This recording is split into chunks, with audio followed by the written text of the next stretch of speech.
Google's John Mueller, who is the guy at Google. He held a talk on some website migrations about them, actually. He pointed out a few things that I kind of want to share with you. Um, Merging sites appear to be the most tenuous. So if you're merging like two sites into one, that's going to be the most difficult for SEO purposes in Google. Okay. It's got to be done with precision, with redirects, and all the things, right? In the long run, it really doesn't matter if you use the same domain or a new domain or merge two with a third domain. In time, the new one is going to give you the same results, right? In time being the key word here. Now, in my opinion, if you're using the same domain, first thing you want to do is see how many of your posts are actually getting traffic. If you're, haven't had your domain long or it hasn't had a lot of traffic, why move them all, right? So we have to do a little bit of research there to figure all of that. That's my opinion. John basically says that there are three steps in his opinion. The first step is research, plan, and consider the effects, right? Timing is everything here. So consider this. You've got a sale going on, or you're um, have some big program that you're rolling out.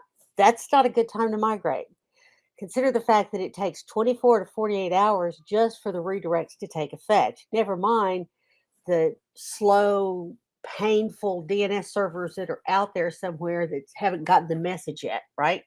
So it could be a while before this is actually absolutely perfect. Now, the redirects will take effect for most people within 24 to 48 hours, but you've got to make sure that it's a 24 to 48-hour period of time that's not going to really affect your business and how you're operating, right?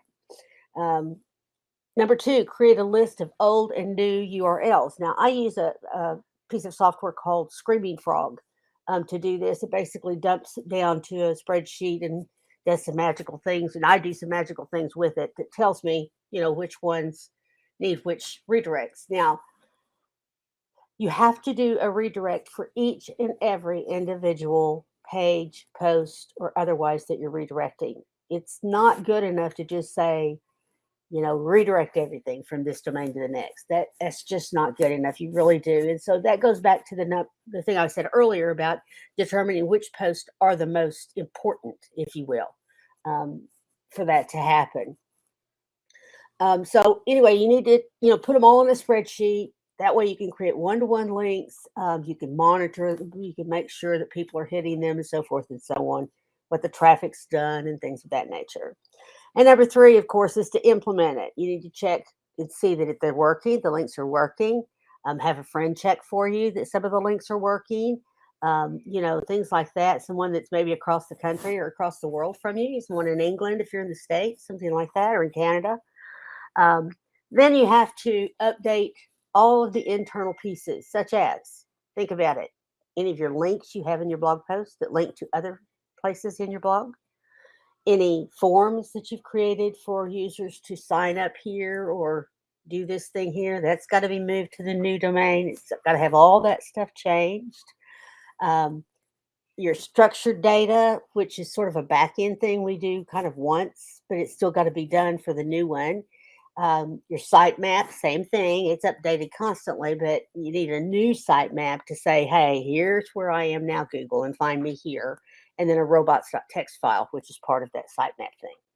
Then number four, monitor it. Now, determining the overall site quality can take months, right? Months here. John actually suggests leaving the redirects in place for at least 1 year. At least 1 year. So think about that, when we're doing all these redirects. And that's another reason, because redirects can slightly slow down your site, okay?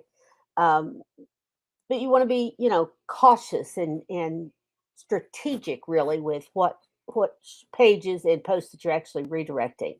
Now, contrary to popular belief, I want to tell you one myth.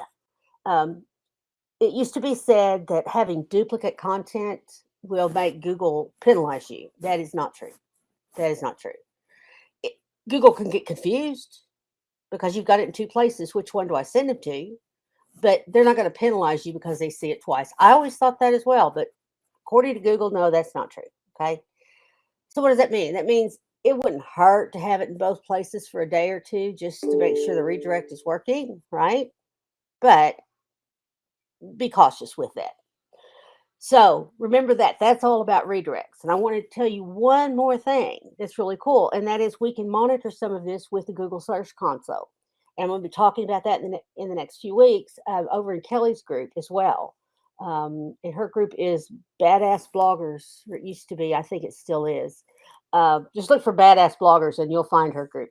Anyway, I'm going to be talking about Google Search Console and setting up Google Analytics. So we'll be talking about those two things in the next few weeks. Now, let me tell you one more quick thing that I think is just freaking awesome. Mailchimp. I've recently come across some really awesome things about Mailchimp that I didn't know.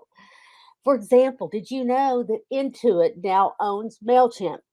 Intuit, yeah, the tax people, the bookkeeping folks, Intuit, right? They now own Mailchimp. I didn't know they were getting into the email provider business, but whatever floats your boat, I guess. There's a ton of new changes in Mailchimp from the last time I saw it a few months ago or a year ago. There's templates, pretty templates that you can use, as well as, of course, you can design one with drag and drop. And this excites me a great deal. Some of you will make very happy. You can actually do custom coding now. Custom code your own email template that you can give away or sell or whatever. How cool is freaking that, right? So you can create and send emails from your phone. You can do landing pages in MailChimp now, digital ads, social media, including scheduling from MailChimp now, postcards, which are just cool. I mean, there's no rhyme or reason, but they're just cool, right?